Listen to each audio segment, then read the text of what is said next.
When I asked Neil Frenneman to speak on gold and the World Gold Council, he said, no, I'm the wrong guy. Here's the right guy. So thank you for joining us. I know it was at reasonably short notice. That's very good. Come and tell us, why is the World Gold Council not just the executive travel club for mining? I heard that, yeah. I heard that once before. Welcome, anyway. Thank you very much. Good afternoon. Thank you for the invitation to speak here this afternoon. And this is my first time at the London Mining Indaba. For those who don't know me, before taking the role as CEO of the World Gold Council, I spent 35 years in investment banking and hedge funds. During my last 5 years at Credit Suisse, I ran the firm's global macro division, which was all the interest rate trading, FX, commodities, and electronic trading. But most significantly, and the point of this speech really, is I was the person who also shut down commodities trading globally at Credit Suisse, which obviously included precious metals and gold. Why did I do that? Because it was simply too difficult, risky, and expensive from a return on capital perspective to be involved with. But at the time, it wasn't my job to figure out why it was difficult, risky, and expensive. I simply saved myself $500 million and improved my ROC just by closing the operation. However, and somewhat ironically, obviously, it is now my job and the job of the WGC to figure out just why. And so with this in mind, when I joined the WGC, I recognized 4 major issues, all of which boiled down to trust. First, I recognized a huge lack of trust in gold at both the retail and institutional level. For instance, we know that approximately 50% of people don't trust gold, which has led to warnings not to buy the products from some regulators, including ours in the UK. Today's investors and consumers demand transparency and integrity and want to know for certain that products have been responsibly sourced and produced. And so I asked myself, where could I go to check the integrity of a product? Second, it was clear that 60% of people literally don't understand gold, its market, or how to safely access or invest in the asset, again leading to warnings not to buy the product from some regulators. I was left asking, where do I go to learn about and safely access this product 24/7? Third, I recognized a confusing product, a highly fragmented global gold market. I've previously likened the market to medieval England, with various kings and fiefdoms ruling over their own patch, mostly working together, albeit in a haphazard and somewhat inefficient manner. I asked myself, why is gold the product not globally standardized? And why is the gold market not joined up and fungible, hence much more attractive to global investors and asset managers? And finally, there appeared to me to be a lack of global governance and regulatory oversight. There appeared to be no overarching entity or body drawn from the entire supply chain working for and on behalf of the industry. And so I asked, who's got responsibility for the industry's future? Has its development been just little more than Darwinism? And so in that context, the WGC set out to solve for integrity, accessibility, and fungibility of gold and the gold markets, known as our project Gold 247, a digital transformation initiative designed to instill trust and transparency in gold and its market, and hence lower the capital costs to entry from the world's investors. So firstly, to address gold bar integrity, the LBMA and WGC have partnered to develop and implement an international system of gold bar integrity, known as the GBI program. GBI aims to put all legitimate gold onto an immutable blockchain-based database where buyers will be able to clearly see that the investment bar, coin, and when technology allows jewelry they purchase was sourced responsibly, refined reputably, and has only passed through the hands of legitimate actors. We are working with a Swiss technology company called Exedris to develop this database and have, alongside the LBMA, already made considerable progress. Indeed, The LBMA has made exceptional progress in this regard, bringing, at the last count, 93 of 107 of their good delivery list refiners onto the system in very short order. In addition, all 33 WGC member LSM companies are in the process of adopting the database, and together with declaring the refining partners, will be uploading all newly refined production going forward, allowing for a transparent miner-refiner handshake, which will enhance investor confidence in the immutability of the gold supply chain. I'm pleased to say that Sibanye-Stillwater and the Rand Refinery are leading the way with this supply chain handshake and are setting the example for the rest of the industry to follow. This is an ambitious but necessary goal because, as regulatory regimes tighten and investors rightly become more discerning, we must move our industry towards total trust and transparency in order to compete for capital against other simpler, transparent, and trusted asset classes. I'm confident that the day will one day come when it will be unthinkable to buy gold without first checking its origin and integrity in the GBI database. My goal is that if you are holding gold for nefarious reasons outside the database, you will find the available buyers for your gold start to decline and the market for your gold gradually sink. Adoption of this database is the critical foundation for more accessible and fungible market that will unlock greater gold participation and significant gold demand. GBI is not only essential for safeguarding the future of the gold investment market, but it also has a critical role to play in helping strengthen responsible supply chains, and in particular, I am referring to artisanal and small-scale mining. ASGM is not a new challenge, will always be with us, and no one, least of all the WGC, is proposing criminalizing or trying to eradicate the practice. But its scale and value have transformed over the last 25 years, from 4% of total gold production at the turn of the century to 20% against a backdrop of gold surging from $250 to almost $3,500 an ounce. The WGC has a dedicated work stream on addressing the many challenges associated with ASGM, which I encourage you to inquire about, as this isn't a topic of today's discussion today. However, I would like to impress upon the audience here that supply chain transparency and the digital tracking of responsible gold from mine to market has a major role to play in differentiating responsibly mined gold from that which is not. I hope that one day GBI will not only underpin a more trusted gold investment market, but will also have contributed to helping solve part of the ASGM challenge by minimizing the value that illegally produced gold has in the market. To return to today's topic on digitalization, I've made it clear that GBI database is the solid and critical foundation stone.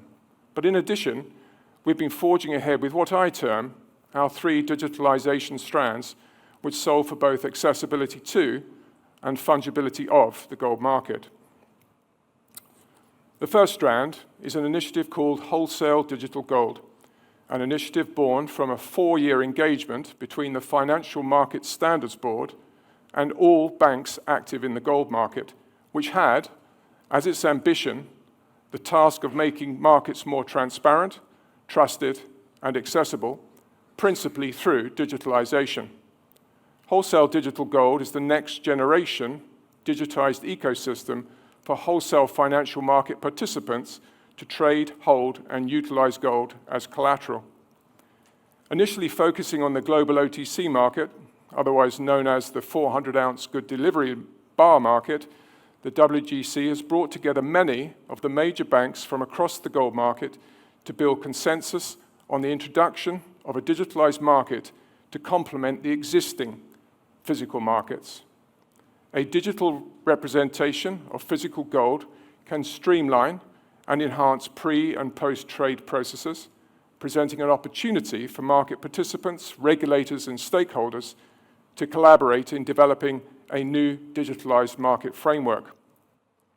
A distributed ledger could increase operational efficiency, for example, by reducing the volume of individual trades requiring settlement using netting and compression, and can lower operational risks and costs. Furthermore, the use of tokenization, smart contracts, and distributed ledger technology will automate post-trade affirmation, confirmation, and manual settlement processes, reduce reconciliation efforts, and increase the speed and accuracy of trade execution and settlement. Eliminating gold's 5-hour staggered delivery versus payment phenomenon will give much comfort to compliance and risk officers around the world. In this context, and demonstrating noteworthy progress, we hope to achieve the pledging and transmission of digital gold as collateral between a collection of the most major bullion banks by year-end, which will be a hugely significant moment for the gold industry and the bullion banks. The second strand is the introduction of a standard gold unit, or SGU, that we envisage will digitally standardize all shapes, sizes, and purities of gold globally, hence providing such a level of investor transparency and simplicity that the many capital barriers to entry that currently exist to the gold market fall away, attracting many new institutional participants with their vast capital flows. There are a handful of gold tokens in the market today, and many more that have failed. Essentially, these tokens have all been digital islands, adding no value to the mobility and utility of gold as a financial asset. To date, no attempt at the digitalization of gold has addressed the challenging question: how can a truly fungible gold token be created with intrinsic trust, representing the monetary value of gold, whilst addressing the fact that the metal is fragmented across geographies and has different bar weights and purities? Without developing an ecosystem for tokenization that can overcome these challenges, gold will remain a spectator to the evolution of financial markets and retain its position on the sidelines. The SGU is the mechanism by which all gold of known integrity contained within the GBI database can be tokenized, such that the monetary value of the gold can be decoupled from the specific bars in the ecosystem. The SGU tokenization process allows for this by firstly defining the number of digital standard gold units that are contained in a bar of gold, irrespective of its purity, weight, and location. For example, if an SGU represents 1 gram of pure gold, it is straightforward to run a simple algorithm over a 400-ounce 995 purity bar or a 4 nines purity kilo bar and generate the exact number of SGU units or tokens in each, and therefore the monetary value of each bar. In parallel, a separate attributes record is created that notes the purity, weight, and location of the gold bar from which the SGU tokens were generated, but the link between the two has now been successfully broken. This SGU process, for which we have a patent pending, enables all physical gold of trusted integrity to be transformed into fungible digital gold units that can be used to underpin a range of products and services, including tokenization, vaulted gold, collateral, irrespective of the physical bar's attributes and locations. By removing the restrictive nature of today's gold market that inextricably links monetary value to a specific gold bar at all times, we have the potential to unlock vast opportunities for gold as a financial asset in the next generation of tokenized markets. And thirdly, the World Gold Council and the London Bullion Markets Association have joined forces to pursue the reclassification of gold as a level 1 high-quality liquid asset, HQLA, within BAL regulations. In 2013, the European Banking Authority was asked by the European Commission to advise on uniform standard definitions of liquidity assets for the liquidity coverage ratio, or LCR rule. At the time, the European Banking Authority mandate designated gold, amongst other non-central bank eligible but tradable assets, as a potential LCR candidate. However, and somewhat unbelievably, the collection of gold market data didn't begin until late 2018, so the European Banking Authority could not access OTC market data for the assessment. Gold was not included in the final HQLA list and has been burdened with the highest capital penalties ever since. A significant and costly gold market own goal. However, we are now able to present robust and detailed trade data to prudential regulators thanks to the increased transparency and availability of OTC, futures and options, and exchange-traded funds market data. We believe that the use of gold within the prudential regulatory system could be a solution for future adverse financial liquidity events and other forms of systemic risk. It appears clear that most, if not all, central banks think the same, as evidenced by their purchase of in excess of 1,000 tons each over the last 3 years. One of the key characteristics an asset must demonstrate to be considered HQLA is a robust underlying market infrastructure of which gold is lacking. Although the journey to redesignate gold as HQLA through an open consultation at the BCBS will be complex and lengthy, it is imperative that the industry enhances the financial market infrastructure, much of which will be realized through wholesale digital gold and the standard gold unit initiatives. Achieving the objectives of the Gold 247 projects is critical to the future of the gold market and gold's role as a financial asset. The development and implementation, implementation of initiatives like wholesale digital gold and the standard gold unit are pivotal in transforming gold from a passive store of value into an active component of the modern financial system. These projects provide the necessary digital backbone that enables gold to integrate seamlessly into the evolving landscape of unified ledgers and the finternet envisaged by the Bank of International Settlements. The successful execution of Gold 247 project is not merely a matter of technological advancement, but a strategic imperative for securing gold's future opportunity as a vital financial asset. These initiatives will ensure that gold remains relevant and influential in the financial markets of tomorrow, driving innovation and stability for generations to come. Thank you very much for the invitation to speak today. Thank you so much. Thank you. Do you want to sit down for the questions? I think that's going to be easier if you don't mind. Yeah. So Neil promised me that my mind will be blown, but Neil overestimated my mind. I don't think I understood 90% of this presentation. So let's unpack it, help a dumb miner to understand. So you talk about a concept about making sure that we can track that gold was responsibly mined. So what is responsible and whose definition is it? Is it backward-looking, forward-looking? Just to me sounds like a difficult challenge. Well, all the World Gold Council members operate under the responsible gold mining principles, which allows for this definition. But my point I would be making is that many of the world's investors need to see a completely joined up supply chain. At the moment, there are still many investors, many asset managers in the world who doubt the fact that there is gold even behind ETFs, let alone that the gold that comes from a refinery from a mine site is making it to a refinery without interruption.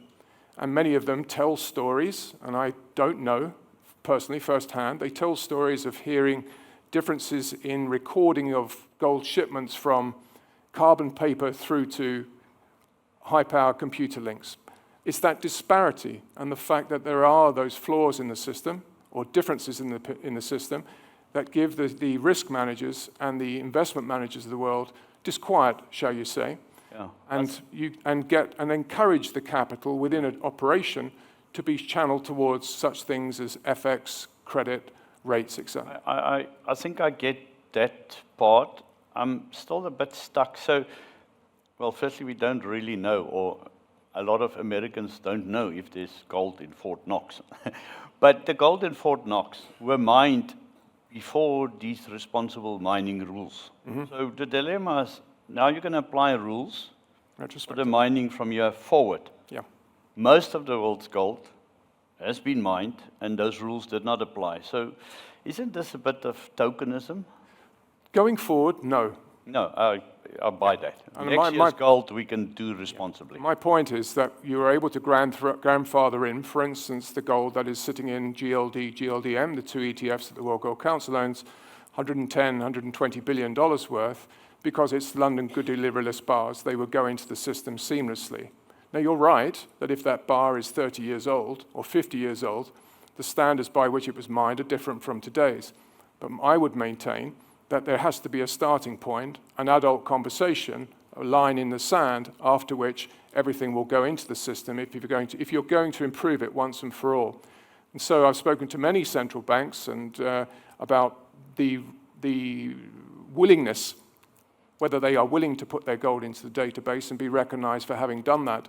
Some are more reticent than others, as you'd imagine, but I see a situation where people will start to understand the positive differentiator of that transparency around the world. This is not just institutions putting their gold in. The idea is to roll it out to such an extent that the Indian authorities end up with one port of entry into India, and any gold that comes in, provided it reaches certain thresholds, and there are questions, but that will go into the system in due course. But there will be a grandfathering moment for all the responsibly sourced gold hitherto. The stuff we accept as responsible, GDL bars as an example.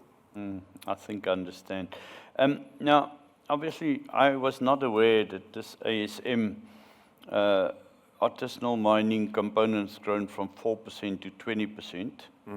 Obviously, the high gold price makes this space full of all sorts of things. It's not all romantic, little people working hard to make an honest living. There are some gangs operating, there's some criminality, there's some people getting rich out of killing other people. This is a huge, difficult space, and it's 20% of new mining? Estimated. Yeah, sorry. This is one of the points of kicking off our ASGM process, is that many of these numbers are vague. But we estimate that 1,000 tons of artisanal gold is produced every single year. Mostly in Africa, if I can... 350 tons from Africa, 650 from the rest of the world. And you could estimate roughly, you could guess that 50% of it makes its way to bad guys versus good guys, depending on your definition. And one of the things that I've noticed over the last couple of years, that there is an opportunity before us, because the G20 governments, who have previously been focused on ASGM because of domestic problems, are aligned with G7 governments who are suddenly focused on the flow of illicit gold from artisanal mining that have been sponsoring terrorism and wars. And right now, we have an opportunity when all sets of government are focused on this illicit flow for slightly different reasons, and I hope to utilize that. But you're right, it's a blot on the gold landscape. It can be solved. We do have a plan for it. It's relatively simple. It's vast in scale, but relatively simple. And I'm trawling around the world, talking to politicians at a certain level, central banks at another level, and also the industry stakeholders as you talk to them, plus institutions like OECD, UN, ODC, etc., to try and build this groundswell of opinion to get it on the G20, G7 agenda, such that I could start to roll downhill. I think now's the perfect point in history to do something. And I don't think money is actually going to be the issue. I'm trying to galvanize the political will to get it done. So the next two questions you don't have to answer, but I have to ask them. So we are here at gold's ground zero. This is the city that destroyed the gold market by the Bank of England selling gold in the most irresponsible, stupid way ever. Made the bottom of the market. Are you going to get the Bank of England to buy gold again? This is your ultimate test. These are the people who destroyed the gold market. We are at home. I have had one conversation in the Bank of England when I took over this role, which was said, if I reform the market to a suitable degree, will you take down that warning to stop buying gold? Because on their website, believe it or not, it says, don't buy gold because it could be a scam. No, and it may make us look even more stupid. Yes, exactly. As well, yeah. Do I think the Western central banks will buy, as in the developed central banks, will buy more gold over the next year? I think there's a Yes, but probably low amounts. Do I think the developing central banks? Yes, I think they will, for a variety of reasons. One, to a degree, it's unsophisticated. They look at the Western central banks and say, well, the Bank of France seems to know what they're doing, so I'll get my levels, that must be the equivalent level. Many of them regard the reserves they have in the central bank as they do their own investment portfolio. Many of them had dodgy backgrounds with devaluing and revaluing currencies all over the place, and so are far more willing to buy gold and add to that balance within their reserves as a stopgap. But I personally think, notwithstanding all the geopolitical turmoil we've had over the last 3 or 4 months, 6 months, I think the main reason the central banks are buying gold is because they fear a financial event of such a magnitude that they are literally scared. And I think it is the ever-burgeoning debt, sovereign debt, international debt that we are seeing throughout the world. And the reason I think they're scared is because there will come a point, if we get an upward shift in interest rates or that yield curve to such an extent that is not born from economic reasons, that is born from trust reasons, and we saw it, Scott Bessent had to intervene recently to bring it back down, where the interest payments on the cumulative debt become to run away. And you can't stop it. QE won't stop it, QT won't stop it, and you end up in what is essentially a bit of a financial meltdown, to say the very least.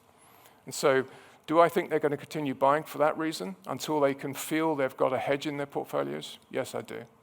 Even when I was trying to convince people to buy gold and gold shares, I always wondered about this. And when the world comes to an end, and you've got your 3% of your portfolio in gold, what the hell do you do with that gold now? So I'm still struggling with this hold gold for the calamity, calamitous event. But I do own some gold, so let me not sound too cynical. This last question you really don't have to answer. It comes from Anonymous. Why did they pick a banker for the World Gold Council rather than a miner? I think the answer is obvious, but perhaps you want to answer it. I asked Neil. I was specifically, I think, and I understand that the objective, when they were searching for a new CEO, they were looking for someone who might be able to unpick the institutional world such that they would invest in gold. And I had, in my previous incarnation, been the lucky guy trying to make profits out of an ever-dwindling pool of capital at Credit Suisse, which obviously broke up in front of your eyes. And I had to kill that business first, out of all of them. And the reason I had to kill that business was because the world viewed it, as I said in the speech, as old, clunky, expensive, and a ludicrously bad use of capital. So I picked that capital up, fired everybody, closed it down, and handed that capital to the guys who trade, at the time, US dollar swaps, which the capital usage is tiny. So the return on capital, liquidity adjusted, is remarkable compared to gold.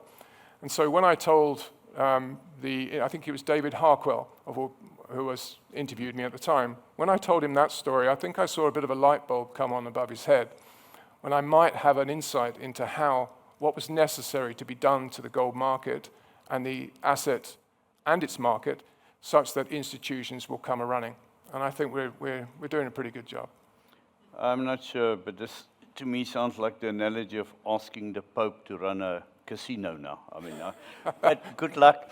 Fantastic presentation. Thank you very much, and thank you for joining us. It's a pleasure. Thank you. Nice to meet you.